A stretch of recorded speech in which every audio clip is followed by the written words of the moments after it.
الحمد لله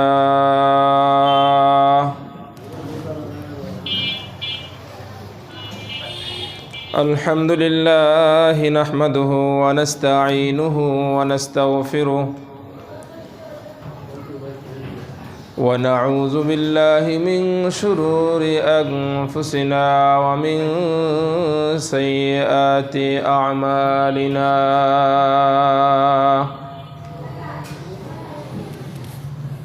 من يهده الله فلا مضل له ومن يضلل فلا هادي له ونشهد أن لا إله إلا الله وحده لا شريك له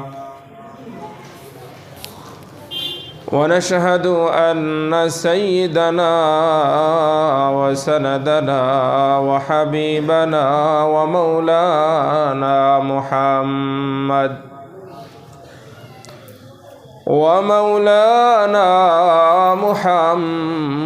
محمدا عبده ورسوله الذي أرسل إلى الناس كافة بشيرا ونذيرا وداعيا إلى الله بإذنه وسراجا منيرا أما بعد فأعوذ بالله من الشيطان الرجيم بسم الله الرحمن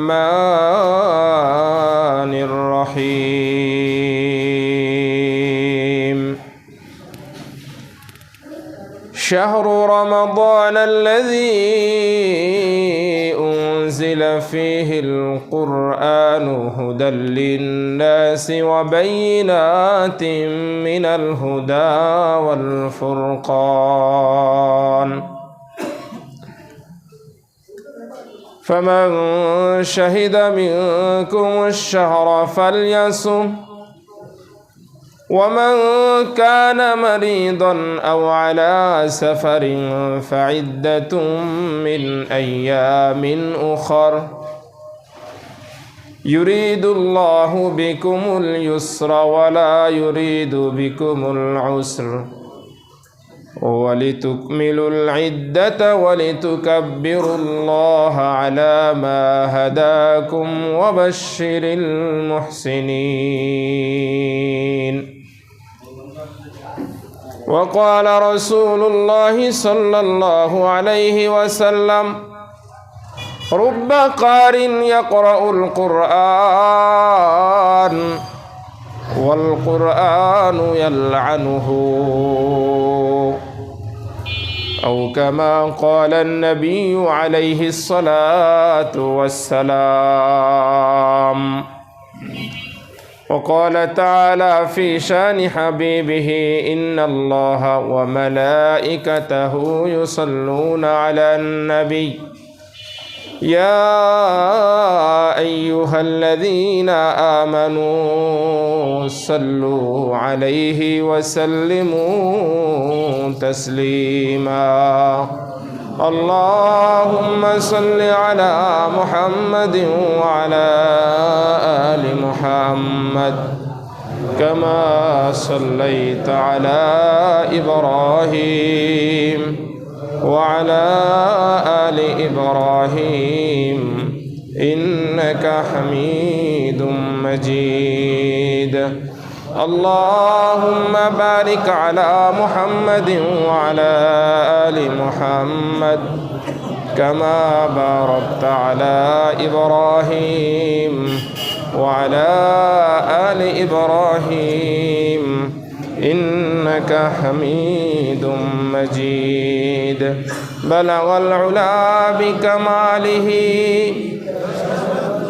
গ্যাস্ট্রিকে চাপ দিছে বুকে, এটা 40 পাওয়ার একটা গ্যাস্ট্রিকের ওষুধ নিয়ে আসেন তো, মারাত্মক চাপ দিছে। সাল্লু আলাইহি ওয়া আলিহি। সুবহানাকা লা ইলমা লানা ইল্লা মা আল্লামতানা ইন্নাকা আনতাল আলিমুল হাকিম। মুআজ্জাজ মুহতারাম প্রিয় মুসল্লিয়ান কিরাম, মহান আল্লাহ রাব্বুল আলামিনের দরবারে অসংখ্য অগণিত শুকর, যে মহান মালিক আমাদের সকলকে অত্যন্ত ইহসান করে আমাদের উপরে এই রজব মাসের আখেরি জুমা, শেষ জুমায়, খুব সম্ভবত আজকে 26 তারিখ রজবের,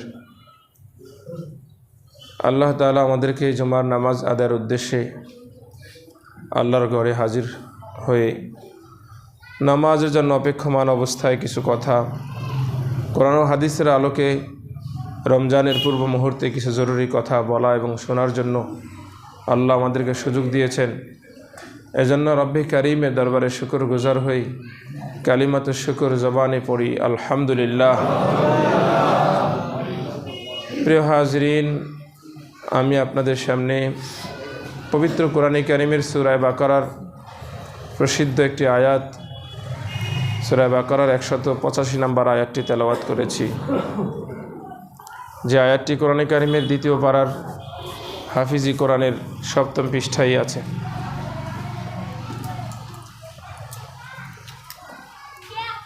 একই সাথে একটি হাদিসও তেলাওয়াত করেছি।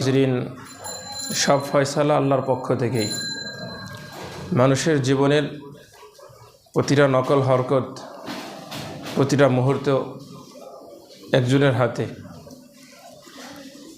এই জন্য কার কখন কি হয়ে যাবে সেটা একমাত্র আল্লাহ ছাড়া কেউ জানে না।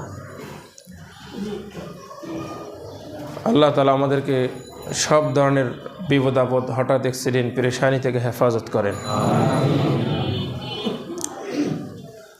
বলছিলাম যে আয়াত এবং হাদিস তেলাওয়াত করেছি শাবান মাসকে সামনে রেখে, রমজান মাসকে সামনে রেখে, রমজান সামনে রেখে একটা মাস মাত্র শাবান মাসটি বাকি আছে। আমাদের আমলের জন্য প্রস্তুতিমূলক কিছু কথা বলা, রমজান মাসে যে আমলটি বেশি থেকে বেশি আমরা করে থাকি, করা উচিত, সেই মর্মে কিছু আলোচনা করার ইচ্ছাই আজকের আয়াত এবং হাদিসের তেলাওয়াত করা। রমজান মাস তো একটি নেক আমল কুরআনের মাস, নিঃসন্দেহে এটা আমরা সবাই জানি। প্রতিটা নেক আমল অনেক দামি মানুষের জীবনে। এটা শুধু রমজান মাস কেন্দ্রিক না, সারা জীবনের প্রতিটা মুহূর্তেই মানুষের জন্য তার নেক আমল অপরিহার্য, যেটা দুনিয়াতে বোঝা যাবে না, যার ওজন বোঝা যাবে আখেরাতে। ছোট্ট একটি এক্সাম্পল দিলে বোঝা যাবে দুনিয়া এবং আখেরাতের পার্থক্য বা তুলনাটুকু বোঝা যাবে। আজকে দুনিয়াতে যদি আমরা দেখি,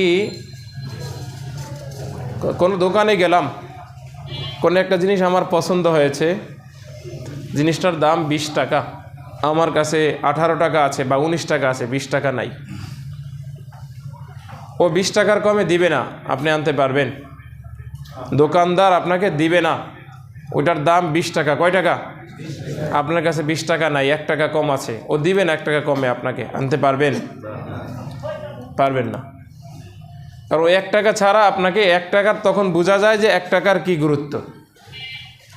1টা টাকার কি গুরুত্ব সেদিন ওই লোক বুঝতে পারে যে আমি এই 1 টাকার কারণে এই জিনিসটা পারলাম না, 10 টাকার কারণে, 100 টাকার কারণে আমি এত পছন্দের জিনিসটা কিনতে পারলাম না। আরও ক্লোজ করে বলি, দুনিয়া হলো এরকম, আপনি চাইলে যদি দোকানদার আপনাকে চিনে থাকে, পরিচিত হয়, বাকি আনারও সিস্টেম আছে। যদি সে আপনাকে দেয়, তার যদি ইচ্ছা হয় আপনাকে বাকিতে দিলেও দিতে, আপনার পছন্দের জিনিসটা আপনি বাড়িতে নিয়ে যেতে পারেন, পরবর্তী আপনি তাকে এসে টাকাটা দিতে পারবেন। অথবা যদি বলি যে আপনার কাছে নাই, আপনার পাশে কারো থেকে ধার করে আপনি 10 টাকা, 5 টাকা, 1 টাকা, 2 টাকা দিয়ে আপনার পছন্দের জিনিসটা আপনি আনার সুযোগ আছে কি নাই? আছে। দুনিয়াতে যদি এই হয়, দুনিয়াতে মানুষের একটা টাকার প্রয়োজনে দুনিয়াতে মানুষ 10 টাকা 20 টাকা 100 টাকা 1000 টাকার কারণে মানুষ তার কাঙ্ক্ষিত বিষয়টি হাতে পায় না। একটা টাকার কি প্রয়োজন, কি দাম ওই ব্যক্তির তখন বুঝে আসে যখন 1 টাকার কারণে তার কাঙ্ক্ষিত জিনিস সে পায় না। 10 টাকা 5 টাকার কি মূল্য তখন তার বুঝে আসে। নচেত কত টাকা কত জায়গায় কত সময় খরচ করি ওই সময় বুঝে আসে না। কিন্তু বিপদে পড়লে 1 টাকার কত দাম, 10 টাকা 20 টাকার কত দাম বুঝে আসে। আমার এমন হলো, একদিন মেট্রো রেল তখনও হয় নাই, মাদ্রাসা গেছিলাম, মাদ্রাসা থেকে আসার পথে আমার কাছে টাকা হঠাৎ করে সেদিন বাসা থেকে ভুলে জামা চেঞ্জ করছি, তো ওই জামার পকেটে টাকা ছিল, আমি টাকা নিয়ে যাইনি, ভুলে ওখানে গিয়ে এখন আমার পকেটে টাকা নাই, আমি যেতেও পারতেছি না, আসতেও পারতেছি না। তখন বাধ্য হয়ে আমার ক্লাস ধরতে হবে। আমি হেঁটে 5 টাকা, তখন ভাড়া ছিল 5 টাকা, লজ্জায় কাউকে কিছু বলতে পারছিলাম না। হেঁটে আমি 5 টাকার জন্য সেই 11 নম্বর গেছি, হেঁটে শেওড়াপাড়া থেকে। 5 টাকার মূল্য সেদিন বুঝে আসছে যে 5 টাকার জন্য আমাকে কতটা হাঁটতে হয়েছে। এইরকম অনেকের জীবনী খুঁজলে পাবেন, এরকম অনেক ঘটনায় অনেকের জীবনে আছে। এই কথাটা ভাই এই মুহূর্তে এই জন্য বলা যে নেক আমলের কত প্রয়োজন হবে এটা দুনিয়াতে বুঝে আসবে না। দুনিয়াতে টাকা দিয়ে হয়তো কিছুটা বোঝানো সম্ভব, আখিরাতে বুঝে আসবে যখন একটা মাত্র নেক আমলের কারণে আপনি জান্নাতে যেতে পারবেন না, একটা মাত্র নেক আমলের কারণে আপনাকে জাহান্নামে যেতে হবে। একটা মাত্র নেক আমল দরকার ছিল আপনার নেক আমলের পাল্লাটা ভারী হওয়ার জন্য। একবার যদি দুনিয়াতে শুধু সুবহানাল্লাহ বেশি বলে যেতেন, একবার যদি শুধু দুনিয়াতে আল্লাহু আকবার বেশি বলে যেতেন, একবার যদি 1 টাকা একটু বেশি দান করে যেতেন, তাহলে হয়তো আপনার নেক আমলের পাল্লাটা ভারী হয়ে যেত, আপনাদের জান্নাতে যেতে পারতেন। কিন্তু এটা বুঝে আসছে আখিরাতে গিয়ে। দুনিয়ার মতো ব্যাক করা যেরকম দুনিয়াতে সম্ভব আমার কাছে নাই, আরেকজন থেকে 10 টাকা উদ্ধার করে আমি নিতে পারি, আমি বাকি রেখে যেতে পারি। আখিরাত থেকে দুনিয়াতে ফিরার কোনো সুযোগ নাই যে আমি নিয়ে আসি তারপরে আমার পাল্লাটা ভারী হবে, আমি কারো থেকে ধার করে আমি আমার পাল্লাটা ভারী করব, এই রকম সিস্টেম আখিরাতে নাই। কারণ ছেলে বাবাকে দিবে না, স্ত্রী স্বামীকে দিবে না, সন্তান বাবা মাকে দিবে না, বন্ধু বন্ধুকে দিবে না, কেউ কাউকে দিবে না, একটা নেক আমল কেউ কাউকে দিবে না। ইয়াউমা ফিরুল মারউ মিন আখি ওয়া উম্মিহি ওয়া আবি ওয়া সাহিবাতিহি ওয়া বানি লিকুল্লি ইমরিইম মিনহুম ইয়াউমাইযিন শা'নুন ইউগনি। কেউ কার পরিচয় দিবে না, লা তাজিরু ওয়াজিরাতুন বিজরা উখরা, কেউ কার বোঝাও বহন করবে না। হ্যাঁ, এই কথাই বলবে পরবর্তীতে একটা পর্যায়ে যখন সে আর বাঁচতে পারবে না, জাহান্নামের ফয়সালা যখন তার হয়ে যাবে, সে আক্ষেপ করবে, বাঁচার জন্য অনেক চেষ্টা করবে, আল্লাহর কাছে অনেক কিছু বলবে, আল্লাহ আমার ছেলে মেয়েদেরকে জাহান্নামে দাও, আমার স্ত্রীকে জাহান্নামে দাও, দুনিয়ার সবাইকে জাহান্নামে দাও, কিন্তু আমারে দিও না আল্লাহ, আমাকে দিও না।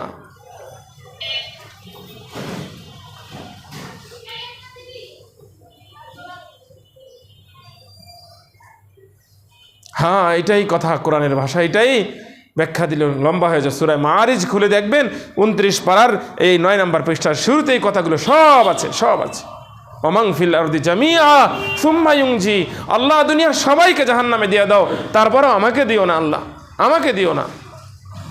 ফয়সালা যখন হয়ে যাবে তখন আর কিছুই করার থাকবে না, শুধু একটা মাত্র নেক আমলের কারণে সে ফেসে যাবে। একটা মাত্র নেক আমল আজকে দুনিয়াতে আমাদের বুঝে আসে না, এই জন্য আমরা এটা হাতে নাতে আমরা কিছু বুঝি না, বিদায় আমরা হাজারো নেয়ামত থাকা সত্ত্বেও আমরা বঞ্চিত হচ্ছি। তো আল্লাহ তাআলা নেক আমলের দরজা খুলে দিচ্ছেন আমাদের জন্য, নেক আমলের জন্য এক মৌসুম বানিয়ে দিচ্ছেন রমজান মাস। সেই রমজান মাস আমাদের সামনে আগত। রমজান মাসটাকে আমরা কিভাবে নেক আমলে গুনাহমুক্ত অবস্থায় কাটাতে পারি, রমজানের আমাদের আমলের তরতিবগুলো কেমন হওয়া উচিত, সেই মর্মে আজকের আয়াত এবং হাদিসের তেলাওয়াত। মুহতারাম হাজরিন, আমি যদি একটু বলতে চাই, এইভাবে বলতে পারি, তো রমজান আল্লাহ তাআলা 12 মাসের একটা মাস রমজান মাস। রমজানের দাম এত বেশি কেন এত বেশি দাম রমজানের? আমি যদি ধরে নেই এই মাসের আর 4 দিন আছে, 4 যদি 30 হয়, আর আগামী মাস যদি 30 হয়, তাহলে রমজানের আসে মাত্র 34 দিন। কয়দিন? আর মাত্র কয়দিন? আমার তো মনে হয় আজকে এই বলার আগ পর্যন্ত এখানে 90% জানতো না যে রমজানের কয়দিন আছে। রমজানের বাকি কতদিন? আরো জোরে বলেন কতদিন? আরো জোরে বলেন কতদিন? আর মাত্র কতদিন? সামনে হলো মাহে রমজানের নেক আমলের দিন। আজকে আমরা দুনিয়াতে বুঝি, দুনিয়ার উদাহরণগুলো বুঝি রে ভাই। ছেলে বিদেশে আছে, ছেলে আসতে আর মাত্র 2 মাস বাকি আছে। ছেলে আসলে বিয়ে শাদী করাবে, ছেলে আসলে এটা হবে ওটা হবে, প্রতিদিন ক্যালেন্ডারে দাগ দিয়ে রাখে আর কয়দিন বাকি আছে। মনে মনে মা বাবা হিসাব করে, ভাই হিসাব করে, বোন হিসাব করে, আর মাত্র 50 দিন, এরপরে আমার ভাই আসবে, এরপরে আমার ছেলে আসবে। এরপরের দিন যায়, হিসাব করে আর মাত্র 49 দিন, এরপরের দিন যায় আর মাত্র 48 দিন। আমি আমার ভাই আসলে এটা পাবো, বোন হিসাব করে ভাই আসলে আমার জন্য এই গিফট নিয়ে আসবে, বাবা মামা হিসাব করে আমার ছেলেটা আসবে, এতদিন পরে ছেলেটাকে দেখবো, ছেলেটাকে বিয়ে শাদী করাবো। এই দুনিয়ার হিসাবটা আমরা কত রকম হিসাব করে রাখি, ক্যালেন্ডারে কাগজে দৈনিক জপতে থাকি। একদিন পার হয়েছে, তো আর কতদিন আছে? কিছুদিন আগে আমার ভোলায় মাহফিল ছিল, বাড়িতে যাই না, প্রায় 7-8 মাস হয়ে গেছে। মাহফিল যেই তারিখে মা শুনছে, হিসাব করতেছে আরও 7 দিন আগে, আর কয়দিন আছে? 7 দিন পরে আসবা। এরপরে আরেকদিন ফোন দিয়ে, আর কয়দিন? 5 দিন আছে, 5 দিন পরে আসবা। হিসাব করতেছে ছেলের সাথে দেখা হবে, এখান থেকে এখানে 7 মাস মাত্র দেখা হয় না মার সাথে। আমরা দুনিয়াটা বুঝি, আখিরাতটা বুঝি না। যদি বুঝতাম তাহলে আমার ঘরে আমি বড় করে লিখে রাখতাম, খাবারের টেবিলে রাখতাম, আমার বসার টেবিলে রাখতাম, পড়ার টেবিলে রাখতাম, রমজানের আর মাত্র 36 দিন, আর মাত্র 34 দিন। কারণ রমজানকে আমি চাই, রমজানকে আমি আলিঙ্গন করতে চাই, রমজানকে আমি নেক আমলের মধ্যে কাটাতে চাই। কারণ রমজানের প্রতি আমার ভালোবাসা এত গভীর, আমি রমজানকে খুব কাছ থেকে পেতে চাই। এজন্য আমার আমলটা দৈনিক আমি করি, দৈনিক হিসাব করি। হ্যাঁ, এটা তো মুমিনের হিসাব, এটা তো মুমিনের হিসাব। রমজানকে আরো অনেকেই হিসাব করে। যে বুট মুড়ি বেচবে তারও হিসাব আছে, রমজানের কয়দিন আছে। যে মুড়ি বেচবে তারও হিসাব আছে, যে কাপড় বেচবে তারও হিসাব আছে, যে স্যান্ডেল বেচবে তারও হিসাব আছে। তার হিসাবের কারণ ভিন্ন, কারণ সে তো রমজান কেন্দ্রিক ব্যবসার হিসাব করে দুনিয়ার, সে তো তার মার্কেটের হিসাব করে, সে তো তার ফ্যাক্টরির হিসাব করে। 11 মাস বসে আছি রমজানের অপেক্ষায়, রমজানে ছোলা মুড়ি বিক্রি বেশি হবে, রমজানে বুট বেশি বিক্রি হবে, রমজানে আমি পোষে নিব, কাপড় বেশি বিক্রি হবে। তার হিসাব হলো ওই কারণে রমজানকে সে গুণে রাখে। আর একজন মুমিন মুত্তাকির হিসাব হলো রমজানের প্রথম প্রহরের প্রথম সেকেন্ড থেকেই আমি রমজানকে আলিঙ্গন করতে চাই নেক আমলের মধ্যে দিয়ে, এই জন্য আমি হিসাব করতে চাই। কারণ রমজান এমন এক জিনিস, রমজানের সাথে যে লেগেছে, রমজান এমন এক জিনিস, রমজানকে আল্লাহ তাআলা এত দামি বানাইছেন। বছরে 12টা মাস, এর মধ্যে একটা মাস রমজান। রমজান এত দামি কেন? রমজান দামি হওয়ার মূল কারণ হলো আল্লাহ তাআলা এই রমজানের মধ্যে মহাগ্রন্থ পবিত্র আল কোরআনকে নাজিল করেছেন। বিদায়ী কোরআনের সংস্পর্শ, কোরআনের কারণে রমজান দামি। কোরআন যার জীবনে যার সাথে লেগেছে, রমজান মাসে কোরআন নাজিল হওয়ার কারণে রমজান হলো 12 মাসের শ্রেষ্ঠ মাস। কোরআনকে যে ফেরেশতা ধারণ করে দুনিয়াতে আসছেন, হযরত জিবরাইল আমিন আলাইহিস সালাতু ওয়াস সালাম, যাকে কোরআনের ভাষায় রূহুল আমিন বলা হয়, কোরআন নিয়ে নাজিল হওয়ার কারণে সমস্ত ফেরেশতাদের সর্দার বলা হয় জিবরাইলকে। কোরআন যার উপরে নাজিল হয়েছে, নবী মুহাম্মদুর রাসূলুল্লাহ সাল্লাল্লাহু আলাইহি ওয়াসাল্লাম, আল্লাহ তাআলা নবীকে সমস্ত নবীদের সর্দার সাইয়্যিদুল আম্বিয়া বানিয়ে দিয়েছেন। সুবহানাল্লাহ। কোরআন যে উম্মতের উপরে নাজিল হয়েছে, আপনি আমি আখির নবীর উম্মত, এই উম্মতের উপরে কোরআন নাজিল হয়েছে। কোরআন নাজিল হওয়ার কারণে এই উম্মত খায়রুল উম্মত বলা হয়েছে। কুনতুম খায়রা উম্মাতিন উখরিজাত লিন-নাস। আল্লাহ তাআলা কোরআনের ভাষায় বলছে, তোমরা হইলা পৃথিবীর বুকের সবচাইতে সেরা উম্মত, দামি উম্মত। আল্লাহর কাছে সবচাইতে তোমাদের দাম, তোমাদের মান, তোমাদের মর্যাদা সব উম্মতের চাইতে অনেক বেশি। কোরআন যার জীবনে লেগেছে, এবার বলেন কোরআন যার কাছে লেগেছে সেই দামি হয়ে গেছে। বছরের শ্রেষ্ঠতম রাত বলা হয়েছে লাইলাতুল কদরকে, কারণ এই লাইলাতুল কদরে আল্লাহ তাআলা কোরআনকে নাজিল করেছেন। কোরআন নাজিল হওয়ার কারণে বছরের সবচাইতে শ্রেষ্ঠতম রাত হলো লাইলাতুল কদর, যেই রাত্রে আল্লাহ তাআলা কোরআনকে নাজিল করেছেন। তো কোরআনের কারণে যদি রমজান দামি হয়, কোরআনের কারণে যদি লাইলাতুল কদর দামি হয়, কোরআনের কারণে যদি জিব্রাইল দামি হয়, কোরআনের কারণে যদি নবী মুহাম্মদ রাসূলুল্লাহ দামি হয়, কোরআনের কারণে যদি উম্মতে মুহাম্মাদি দামি হয়, তাহলে দুনিয়াতে যারা কোরআনের জীবন করবে, যারা কোরআনের সাথে চলবে, যাদের জীবনে কোরআন লাগবে, আল্লাহ তাআলা এই উম্মতের মধ্যে সেরা উম্মত, এই উম্মতের মধ্যে সবচেয়ে দামি উম্মত হিসাবে ওই লোক, ওই ব্যক্তি যে কোরআনের উপরে চলবে, কোরআন তেলাওয়াত করবে, কোরআন পড়বে, কোরআন মতো জীবন গড়বে, কোরআনের দাওয়াত দিবে, আল্লাহ তাআলা তাকে খায়র উম্মাহ, এর মধ্যে সবচেয়ে উত্তম উম্মত হিসাবে কবুল করে নেবেন। সেই মাস, কোরআনের মাস সামনে। এখন বলতে পারেন, হুজুর কোরআন কি শুধু রমজান কেন্দ্রিক? না না না, কোরআন মানুষের জীবন কেন্দ্রিক। আমাদের সমাজ ব্যবস্থা হয়ে গেছে এরকম যে আজকে আমরা রমজান আসলে কোরআন তেলাওয়াত শুরু করি। রমজানে আমরা আমাদের ঘরের মধ্যে আমাদের যারা সারা বছর কোরআন ধরেও দেখে না, যারা কোরআন ধরেও দেখে না, সেও রমজানের সময় কোরআনটাকে নামায় একটু ঝেড়ে মুছে একটু পরিষ্কার করে কোরআন পড়তে বসে। উচিত তো এটা ছিল না। যেহেতু রমজান কেন্দ্রিক আমরা হয়ে গেছি, ওই জন্যই কথাগুলো বলা। রমজানকে সামনে রেখে অনেক ধরনের আমলের প্রয়োজন। আল্লাহ তাআলা রমজানের পরিচয় দিতে গিয়ে কোরআন থেকে আলাদা করতে পারেন না মাসটাকে। এই জন্য সূরা বাকারার 185 নম্বর আয়াতের মধ্যে আল্লাহ তাআলা এই মাসের পরিচয় দিয়েছেন কোরআনের দ্বারা। শাহরু রমাদান, রমজান মাস হলো কোন মাস? আল্লাযী উনজিলা ফীহিল কোরআন। আগেরটাকে বলা হয় মৌসুফ, পরেরটাকে বলা হয় সিফাত। যে আল্লাহ তাআলা মাসের পরিচয় করে দিচ্ছেন কোরআন দ্বারা। রমজান হলো ওই মাস যেই মাসের মধ্যে আল্লাহ তাআলা কোরআনকে নাজিল করেছেন, কোরআনকে নাজিল করেছেন। মুহতারাম হাজরিন, আমরা আমাদের অবস্থা, আমাদের ট্র্যাডিশন তো এরকম, আমরা রমজানে কোরআন তেলাওয়াত করি। যারা করি, কেউ 2 খতম, 3 খতম, 4 খতম, 5 খতম, আরও বেশিও করে থাকি। আমাদের এই কোরআন তেলাওয়াত আল্লাহ মাফ করে দেখ। এটা কোরআন তেলাওয়াত শেষ হয়েছে তো ঈদের দিন সকালবেলা বা তার আগে পরে একজনকে ফোন দিয়ে বলায়, দোস্ত আমি তো এবার 5টা দিছি, তুই কটা দিছস? আমি তো 4টা দিয়েছি, তুমি কটা দিছ? না আমি তো বেশি দিতে পারি নাই রে, আমি তো 2টা দিছি এবার। কোরআন এই জন্য না, 2টা তেলাওয়াত, 2টা খতম, 3টা খতম, 5টা খতম রমজানে। এই যে আমাদের অবস্থা, আমাদের যে সমাজের অবস্থা, ঘরের অবস্থা, মানসিকতা, কোরআন কিন্তু এই জন্য আসে নাই। কোরআনটা এই জন্য আসে নাই যে আপনি খতমের পরিমাণ বাড়াবেন আর 2টা, 4টা, 5টা, 10টা খতমের গল্প করবেন, এই জন্য না। আল্লাহ তাআলা কোথাও এই কথা বলেন নাই, নবীজি কোথাও এই কথা বলেন নাই, সাহাবায়ে কেরামের জীবনে কোথাও এরকম পাওয়া যায় না যে না ওনারা কোরআনের খতম অনেকগুলো দিয়েছেন, রমজানে অনেক অনেক খতম দিয়েছেন তো এইগুলার গল্পের কারণ হয়েছে।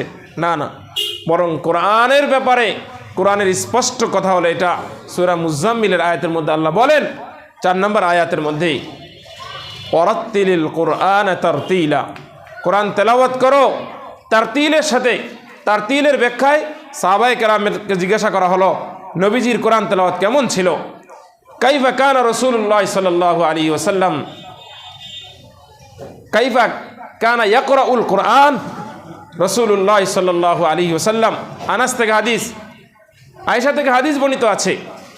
তারা জবাব দিয়েছেন, কানা ইয়াকরাউ রাসূলুল্লাহ সাল্লাল্লাহু আলাইহি ওয়াসাল্লাম মাদ্দান, নবীজি কোরআন তেলাওয়াত করতেন থেমে থেমে, ধীরে ধীরে, আস্তে আস্তে কোরআন তেলাওয়াত করতেন।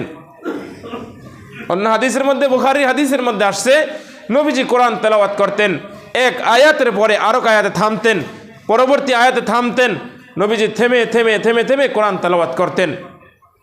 হযরত আব্দুল্লাহ ইবনে ওমর রাদিয়াল্লাহু তাআলা বিখ্যাত বুজুর্গ সাহাবী, ওনার ব্যাপারে পাওয়া যায়, ওনারা তো শুধু রমজান কেন্দ্রিক কোরআন তেলাওয়াত করতেন না, খতম কেন্দ্রিক কোরআন তেলাওয়াত করতেন না, শুধু কোরআন তেলাওয়াত করতে গিয়ে, কোরআনের হক আদায় করতে গিয়ে শুধু সূরা বাকারার এই আয়াতগুলো 265 আয়াত এই শেষ করতে 8 বছর সময় লাগছে। কার? হযরত আব্দুল্লাহ ইবনে ওমর রাদিয়াল্লাহু তাআলা আনহু। উনি 8 বছরে সূরা বাকারা মাত্র শেষ করেছিলেন।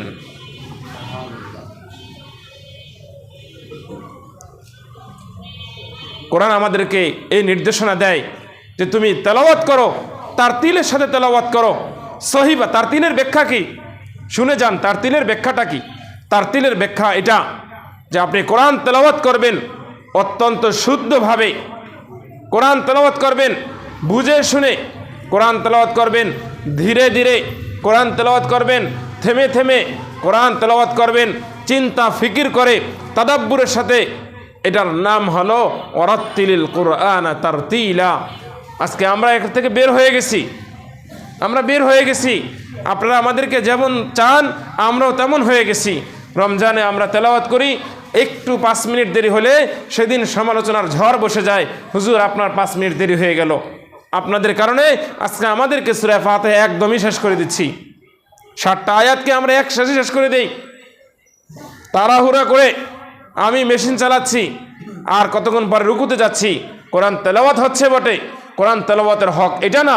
কসম করে বলি, আজও বলবো, সবসময় বলি, এটা কোরআন তেলাওয়াতের হক আদায় হয় না, হয় না, এটা হক আদায়।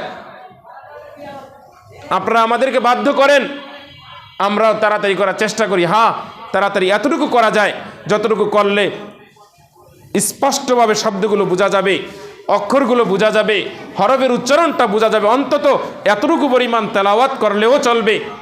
কিন্তু আমি অক্ষরও বুঝলাম না, হরফও বুঝলাম না, শব্দও বুঝলাম না, কিছুক্ষণ পরে আমি রুকু করলাম, ঘুমের মধ্যে আপনাদেরকে রাইখে আমি তেলাওয়াত, আপনি ঘুমে, আর কিছুক্ষণ পর রুকু সেজদা। এইভাবে হচ্ছে আজকে আমাদের তারাবি। যেদিন একটু ধীরে ধীরে পড়ব 5 মিনিট দেরি হবে তো আপনার তখন খারাপ লাগবে, অথচ বাহিরে গিয়ে আপনি ঘন্টার পর ঘন্টা আড্ডা দিবেন, আর কোনো সমস্যা হবে না। কোরআন তেলাওয়াত ধীরে ধীরে করলে আপনার কষ্ট হয়। এজন্য আজকের যে হাদিসগুলো তেলাওয়াত করলাম, নবীজির কোরআন তেলাওয়াতের পদ্ধতি কী ছিল, হযরত আব্দুল্লাহ ইবনে ওমরের কোরআন তেলাওয়াতের পদ্ধতি কী ছিল, আম্মাজান আয়েশা রাদিয়াল্লাহু তাআলা আনহাকে যখন জিজ্ঞাসা করা হলো নবীজি কীভাবে কোরআন তেলাওয়াত করতেন, আম্মাজান আয়েশা একই কথা বলছেন, নবীজি প্রতিটা আয়াতের পরে ওয়াকফ করে করে তেলাওয়াত করতেন, ওয়াকফ করে করে তেলাওয়াত করতেন। এগুলো দ্বারা কি বোঝা যায়? নবীজি হাদিস দ্বারা স্পষ্ট বলছেন, রব্বা কারিন ইয়াকরাউল কুরআন ওয়াল কুরআনু ইয়ালআনুহু। শুনে যান, বহুত কারি সাহেব আছেন, বহুত কারি সাহেব, রব্বা কারিন, বহুত কারি সাহেব আছে, ইয়াকরাউল কুরআন, কোরআন তেলাওয়াত করে, কোরআন পড়ে, কিন্তু ওয়াল কুরআনু ইয়ালআনুহু, কোরআন তাকে অভিশাপ দেয়, কোরআন তাকে ভৎসনা দেয় যে তুই আমাকে তেলাওয়াত করিস না, তোর তেলাওয়াত উপর পর্যন্ত যায় না, তোর কোরআন তেলাওয়াত শুধু তোর হলকুমের মধ্যে থেকে যায়, কন্ট্রোলের উপরে তোমার তেলাওয়াত ওঠে না। এটা আমার কথা না, নবীজির কথা। জোরে বলেন, চুপ হয়ে গেলেন কেন? কার কথা? এই জন্য আমি তো এটাই বলবো, এই পরামর্শই দিব, আপনি কোরআন রমজানে তেলাওয়াত করবেন, কোনো সমস্যা নাই। আপনি একটা রুটিন করে নেবেন, রুটিন এভাবে করবেন যে আমার খতম 10টা হইতে হবে জরুরি না, খতম 5টা হইতে হবে জরুরি না, আমি একটা খতম দেই, কিন্তু আমার তেলাওয়াতটা যেন পারফেক্ট হয়, আমার তেলাওয়াতটা যেন শুদ্ধ হয়। আমি দৈনিক এতটুকু তেলাওয়াত করব, বুঝে শুনে তেলাওয়াত করব। কোরআনের 5টা দাবি আছে, আজকের জুমা হয়তো সময় হবে না, আর 5 মিনিট আলোচনা করব, ছেড়ে দিব, আগামী জুমাগুলোতে সম্ভব হলে আলোচনা হবে। কোরআনের 5টা দাবি আছে, তেলাওয়াতের 5টা হক আছে। শুধু আজকে এতটুকু বলি যে আমরা রুটিন করে নিব, এইভাবে করা চাই যে আমার খতম কতগুলো হবে না। প্রথমত হলো আমি শুদ্ধ করে পড়ার চেষ্টা করব। এখন জিজ্ঞাসা করা হলে অনেকেই কষ্ট পাবেন যে আমরা কোরআন শুদ্ধ করে কত % তেলাওয়াত করতে জানি। সারা বছর আপনাদেরকে ডাকি, আসেন আমরা কোরআন তেলাওয়াত শিখাবো আপনাদেরকে। সারা বছর মসজিদে পড়ে থাকি, আমার তো মনে হয় সারা বছরের 360 দিনের মনে হয় যে আমি 300 দিনই বলতে পারি যে এশার নামাজের পরে আমি উপরে বসি, যদি অসুস্থ না হই। কেউ তো আসেন না, 2, 4 জন 5 জন আগে পরে আসতেন, এখন তো আসেন না।